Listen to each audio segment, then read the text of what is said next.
어두운 세상에 빛으로 오신 참빛인 예수님을 바라보고 예수님께 나아가 경배하며 기쁨으로 예배하는 그날이 바로 성탄절 아니겠습니까? 그러면 성경에서 말씀하시는 빛으로 오신 예수님, 이 빛은 무엇을 의미하는 걸까요? 생명이에요. 이 기쁨의 소식을 목자에게 주셨다는 게 저한테는 굉장히 큰 은혜였어요. 앞서 말씀드린 것처럼 당시의 목자들은 사람들에게 천하게 여김받았던 직업군이에요. 그 누구도 이 목자들의 말을 듣지 않을 거예요. 그 누구도 이들의 경험에 대해서 관심을 두지 않을 거예요. 저 또 거짓말한다고. 그랬던 사람에게 천사들을 보내서 하늘의 영광을 보여주시면서 예수님의 탄생 소식을 들려주셨다는 것이 바로 저 같은 사람에게 복음의 이 복된 소식을 들려주신 것과 똑같지 않는가 하는 은혜가 저에게 있었던 것입니다. 다수의 사람들은 반응하지 않았지만 소수의 사람들은 반응했어요.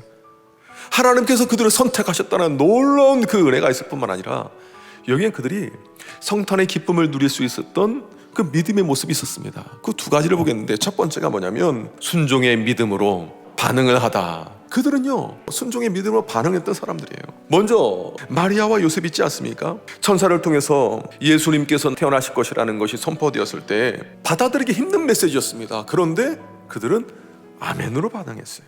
두 번째로 생명의 빛을 본 사람들, 헌신의 믿음으로 반응하다. 믿음으로 반응하는데 이게 바로 헌신이에요. 동방에서 온 박사들, 학자들이 하면 동방 박사들은 페르시아나, 그러니까 지금으로 말하면 이란이나 이라크에서 왔다라고 말을 해요.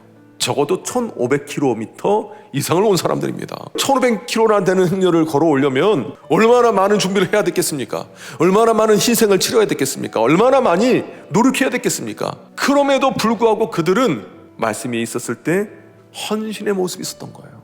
이렇게 성탄에 예배를 올려드리는 자에게 공통점이 있는데요, 기쁨이라는 것, 기쁨.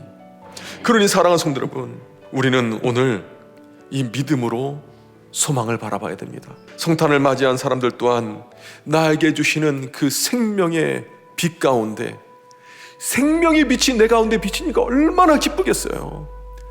그 하나님께서 내 인생 가운데 이끌어 주시고 우리 가운데 큰 기쁨의 소식을 또한 활짝 펼쳐보실 하나님 바라보면서 소망으로 바라봤어요.